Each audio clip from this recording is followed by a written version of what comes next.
Hello fellow brawlers, I'm KairosTime and it is time to brawl. Today we're going to be talking about everything that is coming that we know of because of the Brawl Talk, and I'm also going to speculate on all the details of what I think is going to be coming in the future. Hope you enjoy this video, guys.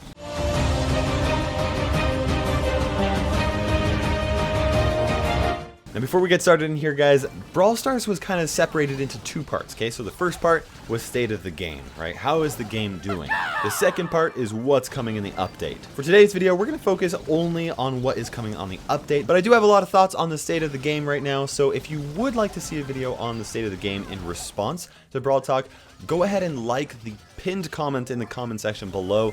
I've got one right there. If it reaches over 100 likes, then I will do a video on the state of the game in response to Brawl Talk, once again with my 100% honest feelings about it. Okay guys, first question, when is the new update? The answer for you is hopefully this month. Right? Obviously some things could change, but it sounds like they're really aiming for this month, which means maybe 1 to 2 weeks. I cannot wait. Next sneak peek is we've got 2 new brawlers coming into the game. I love when new brawlers come in. They change the meta. It's really fun and exciting to like level them up and kind of learn how to use them. So start saving up your boxes now so that you can unlock them and level them up as soon as possible. Up next, we have a double safe Heist, a rework to Heist. It's gonna be replacing Heist, and this sounds really awesome, right? Okay, so Heist is actually, it is clearly one-sided right now and favors either offense or defense depending on the map, and this is going to make from symmetrical maps, which basically is going to make everything fair, and I'm super stoked about this. Now, some details about this. In Brawl Talk, Ryan said that the first team that takes out the enemy safe is going to win. So then the question is, well, what happens if neither safe is completely taken out? Now, he didn't touch on this, but it only makes sense to me that they want to avoid having draws really frequently. So my guess is that they're going to do a victory based off of which team deals the most damage, and then if the safes are of equal damage, then that would result in a draw. That's just a guess, but I think it does make a lot of sense, so we'll see. Next, we have another new game mode coming to the game. We got 2v2, v2, v2, v2. That's 5 teams of 2, which is 10 people. It's going to be like Showdown. I have no idea what the name of it's going to be, but I'm going to call it Duos for the purpose of this video. And we all have that one other person we just really love to play with, right? I'm talking to you, Lex. Map size, I assume it's going to be just like Showdown. Are they going to be different maps? I don't know. That would be cool. I would like more maps. They might be adding more maps into the game, guys. I don't know. I just realized that they didn't touch on that. But it'd also be cool to like have a Duos Feast or Famine or something like that. Like, I have no idea, but I'm really excited about it. Next, we have double the rewards for a match for watching a quick advertisement afterwards. What? What? This blew my mind. There's one other Supercell game out there that has ads in it. Can you take a guess? It's not Clash of Clans. It's not Clash Royale. Not even Boom Beach. It's Heyday. Heyday has ads in it. I didn't know that. I don't really play Heyday, so I was surprised about this. But when I saw this, I had a lot of different questions running through my mind. Okay, so first of all, what's the first question?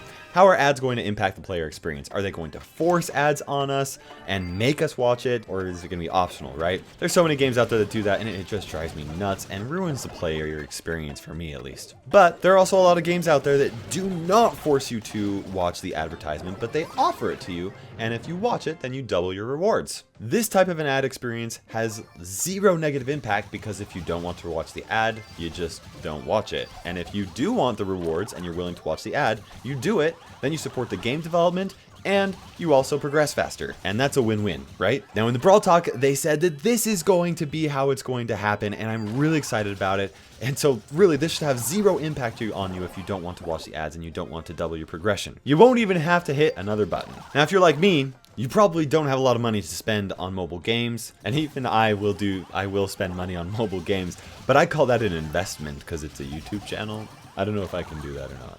But for games that I am not doing content for, like I just can't afford to spend money on games like that. I just can't do that. But I do love supporting game development, and I do want to support the game developers, and I also really like progressing twice as fast. So since this is going to cut my progression in half, while allowing me to support Supercell game development, not only Brawl Stars, but future Supercell games, which I love almost all of Supercell games, except you. Yeah, looking at you, Heyday. I mean, this is awesome. I'm like 100% on board on this, so I'm really excited about this. So next question is, are ads going to double ticketed events such as Robo Rumble and Boss Fight? My guess is going to be no. Ticketed events cater to the players that are willing to spend money on the game, and advertisements kind of cater to the people that are not willing to spend money on the game. And if one ad doubled Robo Rumble keys, it could effectively cut the amount of money that people are willing to spend on the game in half, which is just not good for the game development, so I don't think that that's going to do it. So then the next question is, are ad doublers going to stack with key doublers? Now, there's actually a difference between applying the key doubler first and then the ad doubler than there is when you apply the ad doubler first and then the key doubler. My best guess is going to be that they're going to apply the ad doubler first and then the key doubler on top of that. And basically, this would just result in you earning 1,000 keys for your key doubler, but twice as fast. Up next, we have a global key bar. What? This is such a big quality of life change, okay? So previously, keys were rewarded to you based off of the game mode that you were playing, right? And you had to play that specific game mode, even if you hated it, if you wanted to earn the keys. In all honesty, actually, I really like Gem Grab. I really like Showdown. I think I'm going to really love duos. And I also think that the new heist sounds lit. Like, that sounds awesome. I'm not a big fan of Bounty, not a big fan of Brawl Ball, but now I don't actually have to play those game modes if I don't want to, right? There's plenty of other reasons for me to continue playing Brawl Stars than playing a game mode that I don't really want to play. So to me, this is actually a really awesome improvement to the game, and I think a lot of people are going to really like the aspect. So then there's some questions that people might have, right? So when will the key bar empty so you can earn more keys? They could keep it the same, where you'll have the top event that will basically refill 60, and then the second event will refill 40, and then the third event will refill 20 or something like that. Or they could actually, at this point, just change the schedule up so it doesn't actually matter which game modes. Maybe game modes pop up every 3 hours or something like that. I don't know. But then the actual time frame opens up every 3 hours you can get more keys, or every 6 hours you could get more keys. I don't know. I think the second option actually makes a little bit more sense with their new system for the keys, but we'll see. On top of that, the other question is, how long would you have to actually gather all the keys before missing out on those keys? As it is right now, you have that third game mode that comes up every 12 hours, and that means that you have to play at least every 12 hours if you want to maximize your progression. Not everybody can do that. So my best guess is they're actually going to switch it to 24 hours. This is just total guess. My reasoning is based off of how they do daily crown chest in Clash Royale and how they do the daily star bonus in Clash of Clans. I can't guarantee it, but I think that's... I'd bet some money on it. Maybe not a ton of money, but I'd bet some money on it. Maybe like 5 cents. Other questions, what's going to happen to the 10 keys that you get when a new event is opened? They could change this, but I honestly think they'll just keep it the same. Okay, guys, this next change, this is one we've been waiting for, right? The Auto Aim Nerf. Auto Aim is getting a nerf, and I'm excited about it. So basically, it's going to always shoot, even when it does not have a target. So if you're spamming it, oh, I just wasted 3 shots, right? And now I had to reload before I can actually fire at my opponent. So this would basically waste ammo. Now I see this being an effective nerf in 3 different situations. First of all, you should no longer be able to just walk around the bushes spamming auto aim so that you immediately fire 3 shots as soon as somebody comes in vision, right? The next situation is where you shouldn't be able to spam auto aim as a long range brawler, so that you fire as soon as somebody comes within range. That will no longer work. The third situation where I see this being an effective nerf is for players that don't really have a working knowledge of the distance that their shots actually have, right? People that don't know how far Nita's shot is, so they just hit that auto aim button, and then they realize, oh, that was like a tile short, and then they just wasted Nita's shot because they didn't know that, right? And so at this point, aiming is actually going to be a big improvement, okay? The auto aim will still be useful in close-up ranges and things like that. I like the nerf. I don't know if it's going to be a big enough nerf, but I definitely think it's a step in the right direction. On top of that, they're actually testing out a small delay with auto aim. I think he said like 50 milliseconds or something like that. Milliseconds. Now, Ryan did say that it kind of feels weird right now. They don't really know if it's going to be implemented into the game, but really what it comes down to for me is I just want auto aim to be nerfed enough that it has little to no place in the competitive scene of Brawl Stars, but not so hard that it's not useful for new players, but they can get in there and have some fun, feel powerful and strong. And if these nerfs do that, then I'm really stoked for these auto aim changes. Up next is Spectate Mode! Spectate Mode! They've been talking about Spectate Mode for so long. It's been months. Live coaching, tournaments. There's so many different things they can do because of Spectate Mode. I'm really excited about that. So here's the question. How is it going to work?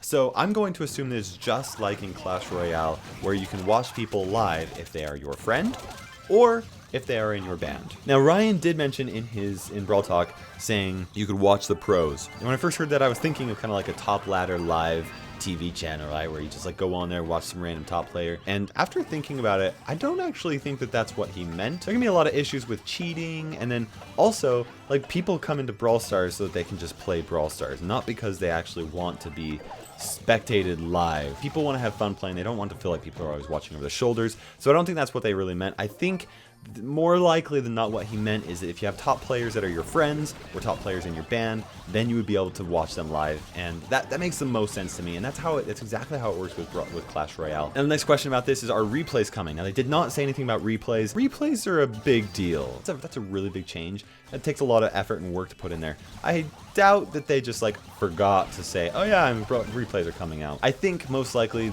they are just laying the foundation with spectating first, and they'll be adding replays later into the game. They're also going to be adding some social features, okay? So adding friends. Sounds like you're no longer going to need Facebook, which is cool because not everybody likes Facebook. Not everybody has a Facebook account.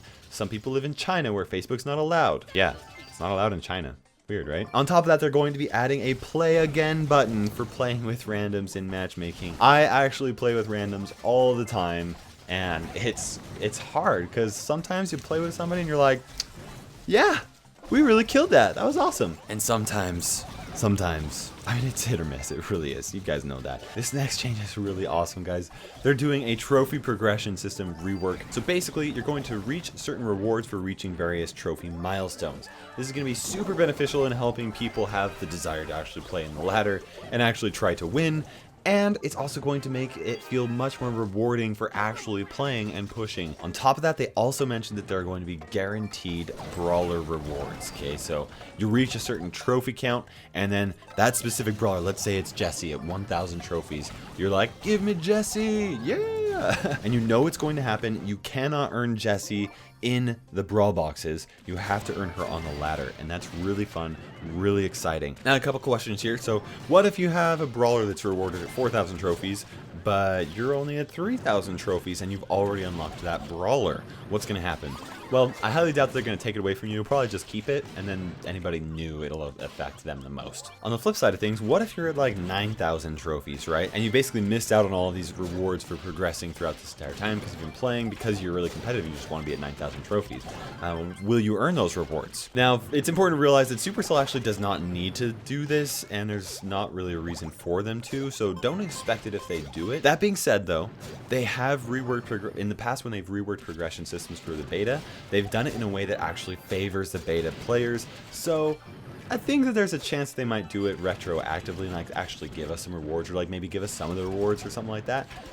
But I'll keep you guys updated and give you as much information as I can, so make sure you subscribe for more quality content, and don't be too surprised if they do or if they do not. Now, as far as these rewards actually go, I've got a lot of different ideas, right? So obviously they have brawlers in the rewards. I could also imagine they would do boxes. They could also do big boxes. I would love to reach a point where they're like, yeah, 10 boxes, give it to me. Give me that big box. I'd love that.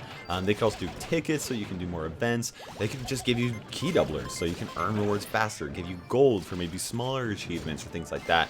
Maybe even gems, or even cooler than that, maybe some skins for different brawlers. Now guys, at the end of the Brawl Talk, Ryan did say that there are lots more fixes and quality of life changes, okay? So I bet you I can almost guarantee you we're gonna get some balance changes because the meta really needs it. Also, I really hope that they fix the issue with super buttons not allowing you to jump with certain brawlers, right? On top of that, I also hope that we get some type of like button size options for, you know, different various size phones or devices, or for fingers. They already did mention that names are going to be going away in Showdown after 300 trophies. That'll help put a stop to organized teaming, and it may actually even help a lot to minimize teaming in general. I'd also really like to see some reworks with some different brawlers, particularly Dynamite's star power.